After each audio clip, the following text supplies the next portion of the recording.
Well, ladies and gentlemen, don't sit back and relax. This is your prep session for your meeting with your Prime Minister. It's about policy. Why meet with your Prime Minister? Well, your government needs you. Governments don't have the capital to fund the transition alone.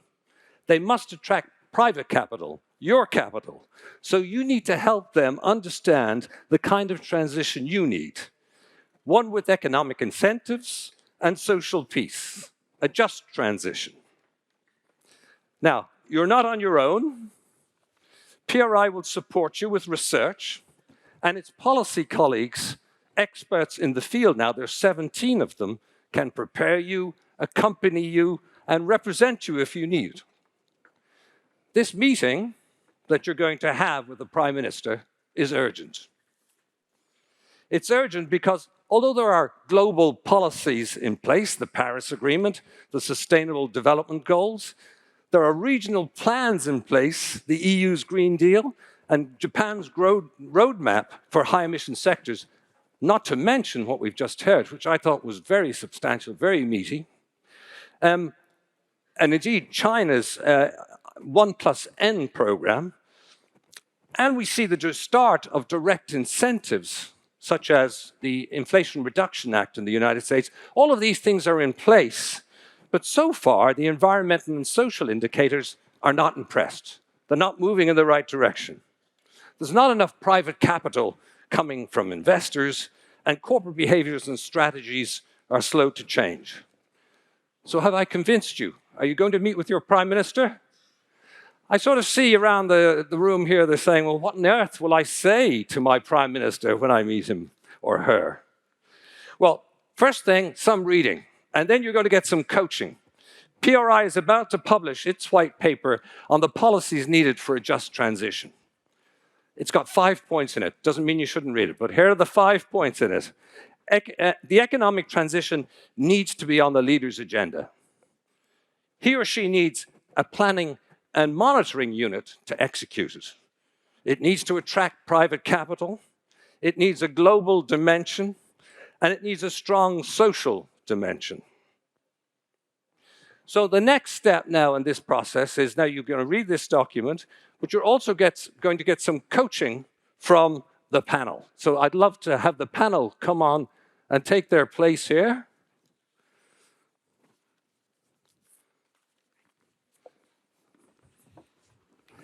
And as soon as they sit down, I'll start asking them questions on your behalf. So I see Sean has already sat down. So Sean, our signatories are about to meet their prime ministers or leaders. Oh, yikes. They are. They are going to meet prime ministers, leaders. And many countries have high ambition, but you know, the cost of living, inflation, local issues are sort of getting in the way, the prime minister will say to them.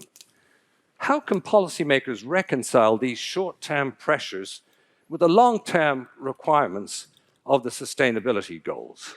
And then, once you've thought about that, what's the role of whole-of-government planning as proposed in the PRI document in this topic of short-term versus long-term? Well, the bad news, it isn't so long-term anymore. It's actually getting short-term. The first thing I'd say is there are two things happening that we need to be really aware of. And as a Prime Minister looking forward, not just back, of course, the tsunami of change coming through the world economy is the first thing, triggered by our 2030 commitments, the IRA, the EU Invest, the GX plan in Japan. There is no doubt now there is a green future. And I don't find any investor around the world who doesn't agree with that. The question is, who's going to be a winner and who's going to be a loser, and how we're going to take advantage of this. And if you're not thinking, as any government in the world, about this, you are at risk of being blindsided, being washed away in the tsunami. We have to start thinking about that. The second thing is, unfortunately, there are some impacts beginning to hit. Think of the last summer, folks. It's been tough, and it's going to get tougher. This will probably be the last, every year from now on is likely to be the hottest year on record. So we have to prepare. Heat, floods and storms, default risk for investors, by the way, is going to become the norm now. We're entering in a period of volatility. What does addressing that look like? Severe volatility. This is going to be risky politically, by the way. Above all, what we now need is smooth transition. There is no doubt, there can be no doubt, that transition is what we have to do. But we need to know how serious it's going to be, the kinds of things. We need clarity from the scientists, and we need to make sure it's smooth. And this is where the just transition comes in. We can't afford too many gilets jaunes. We can't afford too many revolutions in Egypt, which, by the way, was triggered by food price skyrocketing because of climate incidents in Russia. We need to ensure that we bring the people with us so that we don't get turfed out at the next election or in the next revolution. And that requires making sure that we really do bring everyone with us. That's the just part of it. Hey, it's a big agenda, but this is no longer long term. This is actually the next few years. So get your skates on and work at it straight away. Well, that's a great answer for this politician. You're going to say to her, Prime Minister, this isn't about the long term, it's about now. It's going to be politically difficult. It needs to be smooth. It needs to be coherent. It needs to be convincing. Is that a good summary? And we need joined up government to make it work. All right. Not only just joined up government like the Danish government has got now, which was a task force in every single ministry and department, looking at how they can meet their extraordinary 2030 targets and deal with transition. Every government needs to be doing this, but we need to work across governments, not just across the European Union, but we need ASEAN to collaborate with Japan, to collaborate with India, and so on, because a lot of these issues, a lot of these challenges are way bigger than any single nation state can deal with. That collaboration will be the secret to survival. Lack of collaboration, you're going to get a situation where economies implode, we descend into autarky, we start fighting for scarce resources. That collaboration is really important. Okay, so bring everybody along as far as you can, make it coherent within governments, but make it coherent internationally as well. Let me move on. Let's talk to three investors. They may have had the same meeting already. Let's pick their brains. And we'll start with Jane. So Jane is a global investor committed to net zero. This is interesting. Countries always want global investors to come in as well. You've heard the Prime Minister talking about that. So financial returns is the job of investors, but climate change or too much economic inequality pose systemic risks. Let me put a twist on the question I asked Sean. Some governments hold back on protecting the system to deal with short-term socioeconomic problems. When you see this happening as a global investor, what reaction do you have? Certainly, look, we've seen a number of examples recently of governments kind of slowing down or walking back some of their shorter-term commitments in terms of implementing longer-term net zero pathways. And of course, we've also seen a number of companies in the same situation. And I think in both cases, whether it's governments or companies, prioritizing kind of some of the short-term cost management or opportunity, kind of going after those shorter-term opportunities at the cost of future benefits and really, discounting the future benefits in today's term. And as a long-term investor, for all of us in the room, we don't want to see that happen, and we can't let that happen. So I think it provides an opportunity for us as investors in countries through sovereign debt, through green bonds that have been issued, which are at risk now in terms of some of these country pathways. It opens the door for engagement, as Sean said.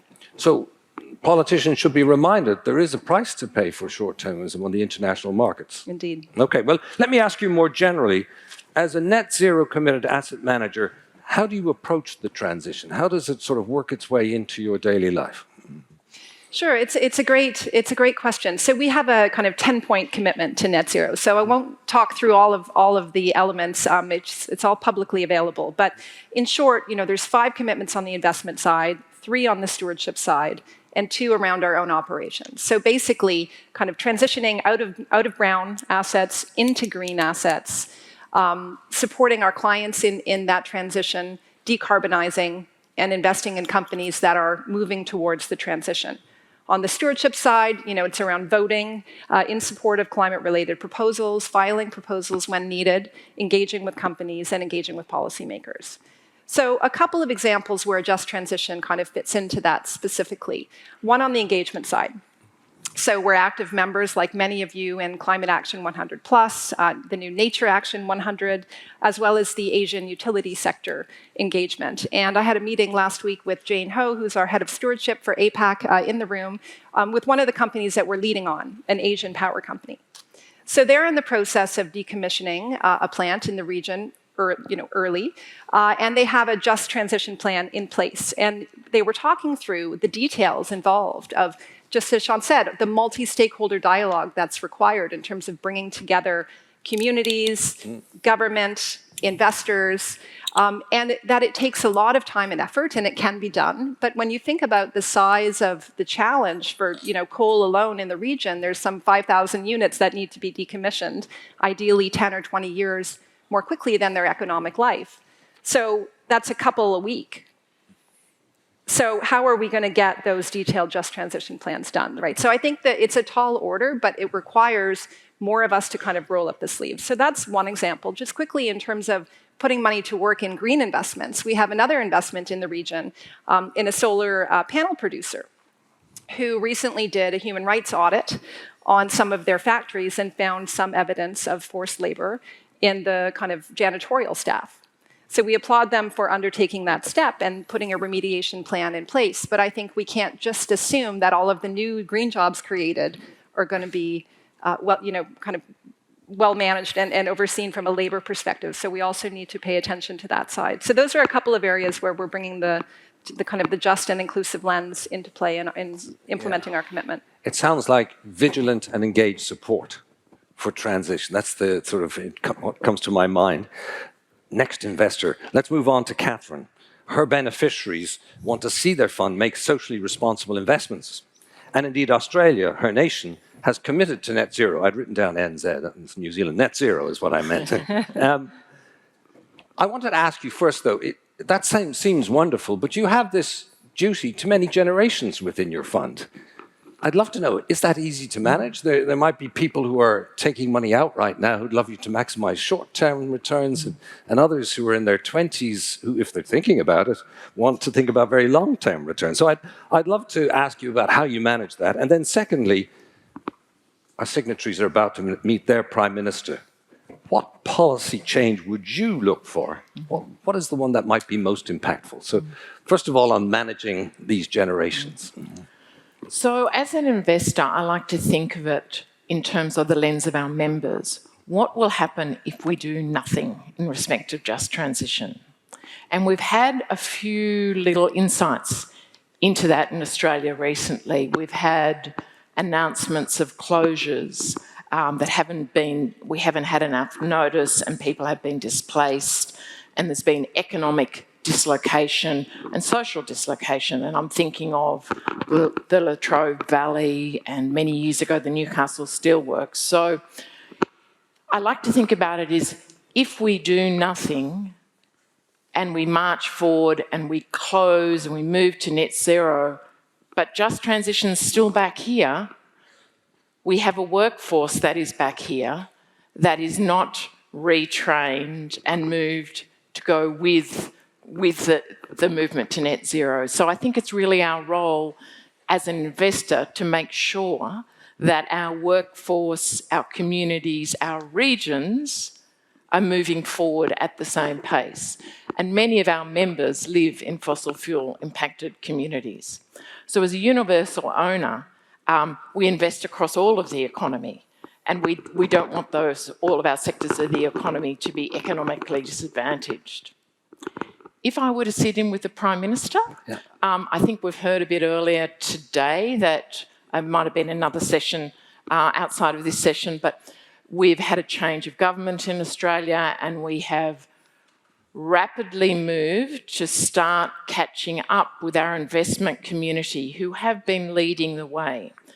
We haven't had a tripartite vision in Australia until recently. What I would say to our Prime Minister is, well done on establishing the Net Zero Authority, but now you need to make it withstand the future and changes of government. It needs to be an authority with regulatory teeth. It needs to be able to compel people within the system who don't want to move towards just transition. And most importantly, I'd say it needs to really happen now. It needs to happen rapidly. Yeah. So you were kind. You didn't talk about the intergenerational thing. In a sense, you told me that's not so important. What's really important are these communities that might otherwise get left behind. And you've got investor support and a mandate to make that happen, make sure that doesn't happen, in a sense, that they don't get left behind. And I think from your second answer, I'm thinking what you're saying is, whatever the edifice of policy change is, make sure it's well constructed and semi-permanent. It can't be messed about with very quickly. So your advice would be, whatever you ask for, make sure the structures are there so it can't get just swept away quickly. Okay, Jeff, moving to China. Right. China has great plans. I have a friend who tells me it's also very good at executing plans. It aims for peak CO2 in 2030, carbon neutrality in 2060. It's got its 1+N policy, which includes sectoral implementation plans. Let me ask you first, what's it like to be an investor in China? Is it, for instance, investing in carbon neutrality in line with all of your duties and your responsibilities? Is there any tension there? Right. I personally think the target for carbon neutrality and our fiduciary duty is very much in line on lots of fundamental levels. So if as asset managers, I think our job is to generate satisfactory risk-adjusted return for our investors. And so we can add value by either reducing risk or increasing return. And carbon neutrality investing is kind of in line with both. By mitigating risk in our portfolio for our client, we can make the portfolio more resilient. And that's very important as time goes by. And in terms of investment opportunities, as we know, there are enablers for carbon neutralities, the industries and companies that make this transition easy. They facilitate this, and they're becoming increasingly more important part of the portfolio. So over time, they generate a satisfactory, they enhance return as well. And I wouldn't. So in the past, maybe we have a bit more discussion with our clients in terms of either, short-term. Do we need to sacrifice short-term performance at the expense of this? But now we're seeing much more consensus forming among clients. To give you an example, our largest, the most important asset owner in China, which is the National Pension, the National Council for Social Security Fund. They are actively investing in low carbon transition projects. At the same time, giving out more and more mandate to us, which are targeting on ESG target. So we are seeing, the next step is not for us to justify this is, beneficiary for clients. Clients are demanding that from us. Well, that's wonderful. Can I just ask you just a little follow-on on that? Are you also seeing demand on the retail side? I mean, you're seeing it from big institutions. Do you have contact with Chinese savers, and are they interested in sustainability and in responsible investing? Chinese retail investors are probably still on the early phase, but a lot of the time, because we are seeing a booming wealth management industry and financial planning industry. So increasingly so, more retail investors' wealth will be institutionalized, and that way it will be probably easier to have this conversation. Got you. Yeah. But, yeah. Catherine has spoken eloquently about the communities that might be left behind. How does that get handled in China? Who's responsible for that? Are investors thoughtful about it, or is it more a government responsibility? How's that worked out? I think it's a bit of both. From government perspective, we talk about just transition, and I think it's always. I mean, if we know how our policymakers think and their framework, it's always a holistic, systematic, comprehensive approach towards everything. So it's never maximizing climate target at the expense of everything else. It's always the way to think of it is they want to do well for every walk of life by and when it comes to such a big transition like low carbon transition, it will have impact on every aspect of the economy and the society. They will design this carefully. And so there will be, to a point, there will be industries, communities, they're less favored in this process. But then the government are thinking about, the low carbon transition fund to actively support this transition.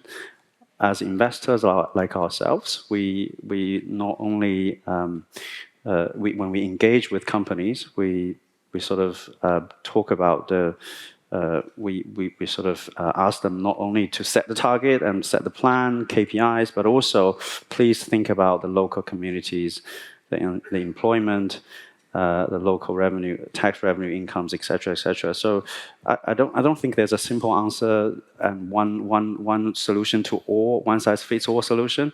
It does need all the way from government policymakers to investors like us to companies to do this in a more holistic way. Yeah.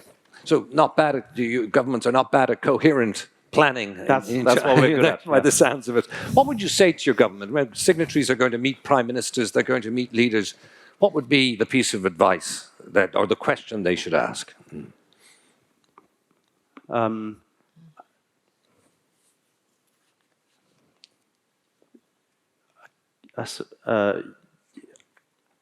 I suppose just in terms of maybe involve use us more. Use you more. Yeah, because we are industry experts with many. That's our daily job. Okay, accumulate knowledge. Yeah, so you're saying have the meeting because there's a lot to be contributed. Well, correct. Alison, I love the hat. It's a wonderful hat, don't you? It's just fantastic. I mean, many speakers have spoken about the social aspect, giving everybody a way forward. How is that best embedded into a whole of government plan? And I mean, many people talk about minimum safeguards. I want to ask you about that. Is that enough, or is there something better? So, when signatories start talking about leaving no one behind, what should they talk about? What's the best way of doing that? Well, if I was to meet the Prime Minister, I would remind the Prime Minister of the commitments to the Paris Agreement. And I'm going to quote that, because the implementation of the Paris Agreement is what is missing. 8 years ago, do people remember 2015? It's almost ancient history. And yet what we see is huge gaps in implementation. So the national plans that are referred to in the Paris Climate Agreement, I'll quote you this: taking into account the imperatives of a just transition of the workforce and the creation of decent work and quality jobs in accordance with nationally defined development priorities. Now, that was specifically negotiated language that covers all countries. It also covers all levels of development, and it covers all levels of investment. Now, we see a huge rush for investment in infrastructure, partly because there's been a deficit in that over decades, if not longer, in some countries. And yet, we say people are being left behind. And in investor circles, we often refer to stranded assets. Well, as a trade unionist and a representative of workers around the world, when I hear investors speaking, I rarely hear them speak about the people, the stranded workers or the stranded communities. And that's actually a result of not investing. So there's a cost of inaction, and we see it everywhere. And of course, there's a cost of action, and you have to calculate that. You have to anticipate that. But I think where the prime ministers and presidents of this world understand the overview, they no doubt have a concern about how they get their whole of government acting in accordance with those kinds of commitments. You know, from your own organization, how do you get your whole of organization aligned to fulfilling on that? But that's our job. That's actually why we're here, right? That's why we came to Tokyo, to actually share with others about what is good practice, because the political determination of what's feasible and not is often one of fear when we see there hasn't been that anticipation, there hasn't been the planning done, there is the intergenerational distrust, intergenerational unemployment, lack of investment in the socially valuable infrastructure we need, whether that be broadband or good roads or good hospitals or the factories in the places that we need it. And very often just transition is thought about from the entry point of the energy industry. Now, understandably, because it connects to everything, and it is a really important entry point.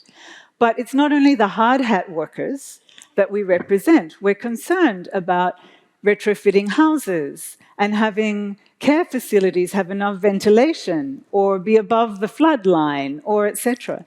And so we are talking about investing in just transition for all workers so that no one is left behind, but that indeed the process of just transition is both anticipating, some might call scenarios, it's the planning. In some countries, it's easy to talk about a planned economy. In some countries, it's really difficult. But we've learned you can talk about strategy. You can talk about pathways. You can talk about targets or objectives. And if we don't have that kind of planning with stakeholders involved, then people will resist or not feel included or feel left behind. So my point really is dialogue. Dialogue is key to having people own the process and to understand it. And very often, trade unions are invited to social dialogue tables and informed. This is what we're doing. Thank you very much. Biscuit, cup of tea. See you again later. Rather than actually have a meaningful dialogue process. And I suggest that all of us here know the value of that. We know it in our personal lives and we know it in our professional lives. So, Connor, I'd like to ask for a special request for a moment. For everyone in the room, I'm going to ask you to stand up. It's going to be really quick and you don't have to. But if you can see an organization or a person or a government department, it might be the Prime Minister, that you could enter into dialogue with about transition in the next month. So think of someone you could enter into dialogue with. And then I'm going to ask you to please stand up. When you've thought of that person, stand up and raise your hand. And you only have a couple of minutes. If you don't stand up, it's fine. There's no court of appeal for naughty, unplanned thinking around dialogue. But if we stand up, think of who it is, and then when we sit down, Connor, we know what steps to take in the next month, right? Well, this is wonderful, and we should really turn the camera on, and so we see who stands up and stick them. Thank you so much, Alison. No, I really want to do that, please. You're going to stand up? You want you to stand up? Let's all stand up. Those who, here, look, we're standing up. I can think, look. Okay. Someone you're going to have dialogue with. That means inviting to the table, talking, listening, learning, and making an agreement at the end of the day. Thank you. Well done, Alison. Thank you very much. You've got them convinced. You've got them convinced. So now this is the point where I'd ask for audience questions, but you're far too many. So questions inspired by this conversation are questions I'm going to ask. I wanted first, though, to go to the United States. The United States is a place which I always feel is a little bit behind on the sustainability debate. But I think it's a world leader in arguing about it. And secondly, most recently, the Inflation Reduction Act has surprised me. It's offered incentives, carrots, and indeed the incentives have translated into jobs which often up to now were left behind places, forgotten places. I don't know, Sean, have you looked at it? What's your view on it? Oh, I love the IRA. You love the IRA? Sorry, I meant the Inflation Reduction Act, just in case you're wondering. And I have often wondered whether Biden was trying to reach out to an Irish working class base. But it's clearly been, as Connor, you would know about, it's clearly been incredibly successful.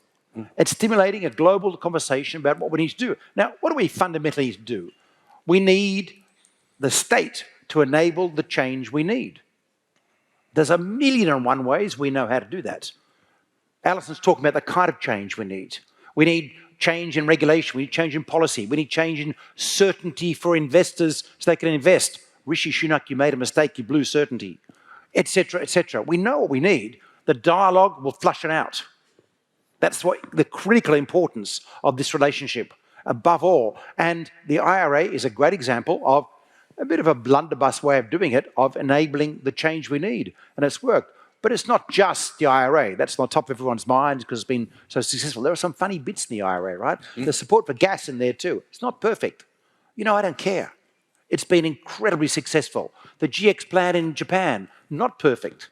But I'm afraid it's fantastic that it's happening. And InvestEU, etc. We need governments to act and start leading the way. Yeah. Anybody else on the IRA? Has anyone else looked at it? Alison's going to say something now. It's obviously really important for American workers. They see for the first time in a very, very long time, many were left behind, and we see the result of that. I'll just mention one word, Trump. Really. But people felt excluded and left behind.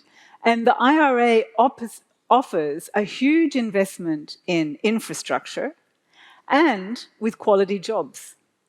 And so that's within a bigger ecosystem of trade agreements and investment in job creation in manufacturing and in assembly lines, in the solar cell development, et cetera, and we see pension funds investing in renewable energy from outside of the United States, maybe many in this room. So it's the first time that people are actually excited about investing in the United States. Sorry, American colleagues, if you think that's a bit extreme. But for a global context, the IRA is leading as an investment strategy. And it takes into account employment and labour rights and the right to freedom of association. So if I can just take a second, because that is something that in the toxic American political system is a really hard conversation to have. And yet, freedom of association is a way of measuring quality dialogue. It's a way of measuring that S that people say, oh, it's so difficult. What are the metrics? What is the data? How can we prove this? You know, how can we demonstrate this? Well, actually, if you have a process of planning and dialogue that has a quality outcome of an agreement, we're big into bargaining in good faith in the union movement, right? You have an agreement, and the quality of that agreement is the follow-up to it, that it happens, not that someone signs here and it's some nice declaration. So from a global perspective, we see the excitement about the IRA as not just something that's happening in the United States, but that is setting a model where there is an integrated thinking across where those dots have not been joined in the past. Wonderful. Jane. I couldn't agree more. I mean, follow the money. The capital is flowing, and we've got all sides at the table, right, in terms of the kind of bipartisan commitment around rolling it out across the country. And I think it's a great model, as you say, for bringing the different parties to the table and thinking about how we can fund the transition. And for all of us coming from different countries, I think it's really important to think about the PRI, the investor agenda, the regional investor groups on climate, national kind of government climate change committees, which are popping up everywhere, which is great to see, and how each of us can get involved. Because we need to have the voices at the table to encourage, these kinds of agreements and programs don't just happen, right? There's a lot of people leaning in, being future makers, and bringing the commitment to the table. From a BNP Paribas perspective, we're a triple signatory to GFANZ, right? Our bank, I'm with the asset manager, and then Cardiff, our insurance company, as an asset owner, right? And so we can bring a lot of energy and commitment and participation in these kind of multi-stakeholder dialogues in different countries. And so can all of you. And I think that's really, the commitment, or bringing the commitments to action is really the theme of this conference. And we've got models, we've got success stories, we've got, the capital flowing in lots of cases. And how do we bring more of that to different countries, I think, is really the challenge. Excellent. Now, I get to indulge myself a little bit by asking my favorite questions as well. And one of them is, capitalism is about creative destruction. And we do have to be careful about the destruction side. It can ruin communities, it can leave people behind. But what about the creative side? You're all at large investors. There's pressure from governments increasingly to invest in early stage companies who might be the next Tesla, whatever you think about Tesla. How do you reconcile that? Is that on your agenda? I don't know, Catherine, if it's when you're investing in the whole market, do you think about these emerging companies? Of course, and I think many investors are leaders in this. I think where we are progressively improving is to better understand some of our supply chain and modern slavery issues in the new economy. Whether they be solar panels or other things, that is where I think we are progressively improving and we can share with each other. I went to a session yesterday, which was really interesting on modern slavery and how some of our Japanese colleagues are working in the supply chain in China and in Thailand and looking at these issues. So, yes, of course, we think about deploying our capital, of course, but also we have that lens of making sure that we do deal with the S issues that you were talking about earlier, Alison, and they seem to be a little pointy, can I say, in the new energy economy. So I know that, for example, in Australia, when we are looking at transition, we are looking at whether there can be investment in manufacturing facilities where once energy facilities were, because that will benefit the community by employing a lot of people in good, well-paying jobs. So I think there's a whole lot of different ways that people who sit here in the room will think about investing in the new economy. It's not just deploying the money, it's about how we do it in a way that's consistent with being responsible investors. That is very interesting. So these newer organizations, frankly, may not have had over time the discipline imposed on them that you would expect or that you might see in better established organizations. I was going to ask you, Jeff, about that aspect of China's economy, because of course China is heavily invested in producing, say, solar panels. Tell me about innovation. Are you investors in earlier stage companies, new companies? Do you think about that? Do your institutional investors ask you to think about it? Oh, absolutely. I think it's proven that it's quite rewarding if you participate in early phase investment, if they are on the right trajectory and the right technology trend facilitating the social transition, et cetera, et cetera. So I think investors shouldn't miss that opportunity. So you mentioned the new energy supply chain. We also have quite good renewable and electric vehicle supply chain. I have seen. I mean, I remember 20 years ago when I was studying in Beijing.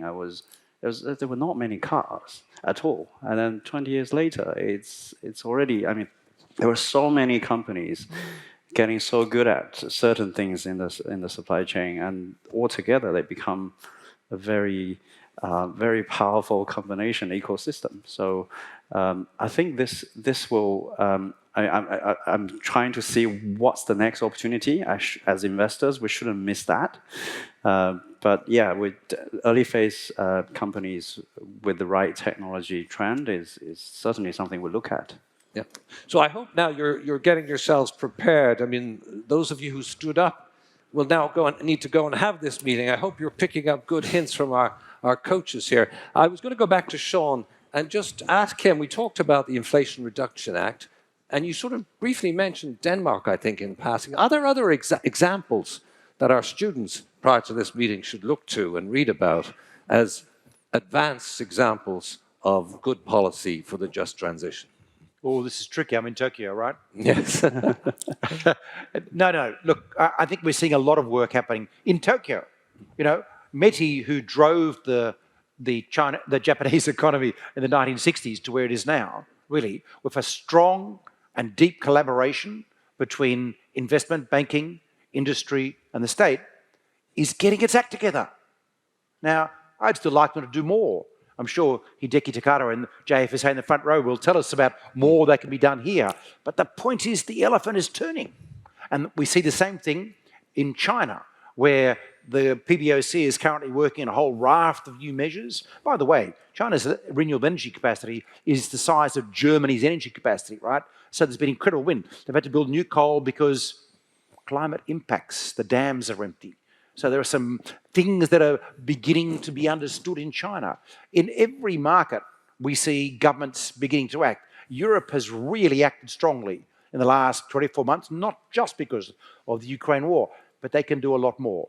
Who's really doing a good job? Hey, I love the Danish government. They keep telling me, will you tell our voters? Because they don't seem to understand. But in the last election, it's very clear, all the major parties say it was won firstly on climate grounds. The Singaporean government's elections don't count in quite the same way in Singapore, who is now turning like in a ship. They're aggressive all over. Jane and I have just come back from a meeting of the Monetary Authority of Singapore, where we have a central bank who is, the CEO talks like a Greenpeace activist. Oh, what happened? So we've got small countries, Costa Rica, easier in some ways, but has really done a lot lately. The smaller countries are beginning to act. They're showing the larger countries what to do. I have a lot of hope for the US the next 5 years. Just get the election sorted, everyone, please. Australia is looking really good. Canada is getting there. There's an election coming up. We'll have to see. Across Europe, there's a fight going on about what we're going to do post-settlement, but the direction of travel is very clear. Now, what we need is fast transmission of good ideas. We need Meti here to know what Australia does tomorrow morning and be able to apply it. We need the Singaporean government to be talking to other small governments around the world, because now speed is everything. We only have a few short years. A few short years where we have to worry about smooth transition as well. Folks, not only talk to investors to find out what they want, talk to corporations what they need to enable the change they're going to make for us, but talk to other governments quickly. Let's turn the G20, let's turn the UN into a collaboration for rapid change of the global economy. And let's see if we can get there by 2030. So spreading best practice. I mean, maybe PRI should help in the acceleration of the spread of best practice. That's definitely part of the intention of the paper that's just about to come out. Were you going to talk about that as well? Yeah, I mean, absolutely. I think, Sean mentioned the MAS Sustainable Finance Advisory Committee meeting that we were at last week, and MAS and McKinsey launched a new paper on transition finance and looking at the issue of early coal phase out in Asia, right, which itself is the biggest and most important question and priority in terms of achieving net zero. So thousands of plants, we need to, they're teenagers. The average life is they're 15 years old. So who's going to pay for the early decommissioning, right? And the same company that I mentioned we were meeting with about decommissioning one of their plants would like to decommission some others in a separate country, but the government doesn't want to. And they've got long-term, power purchase agreements that they need to uphold. And so how do we bring that multi-stakeholder dialogue to those kinds of challenging conversations?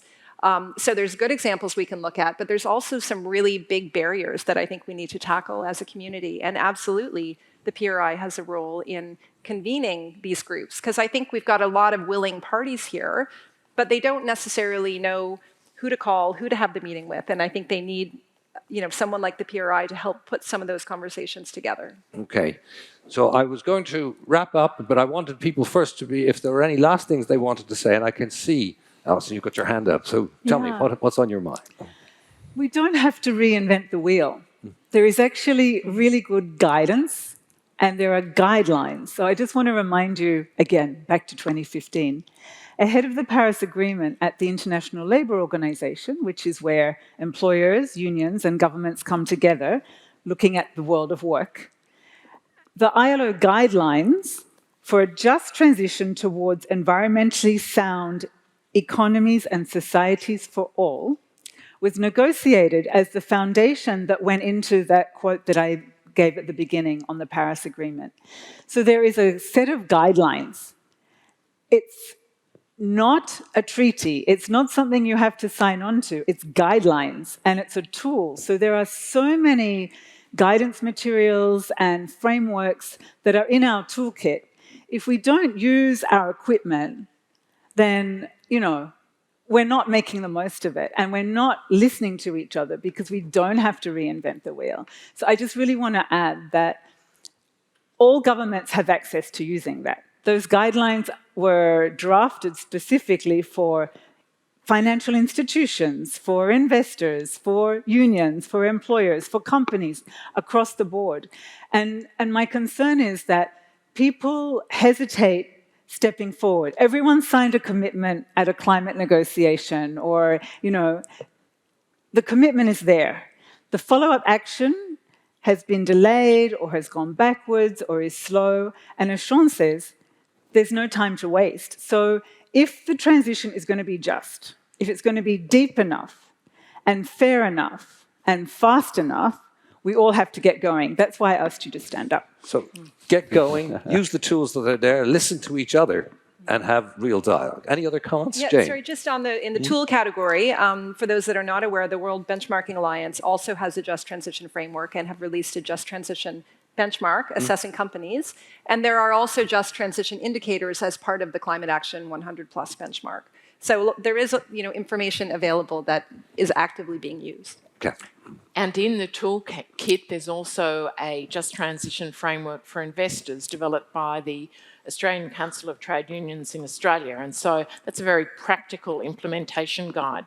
So I'd be urging people to have a look at that too. Okay.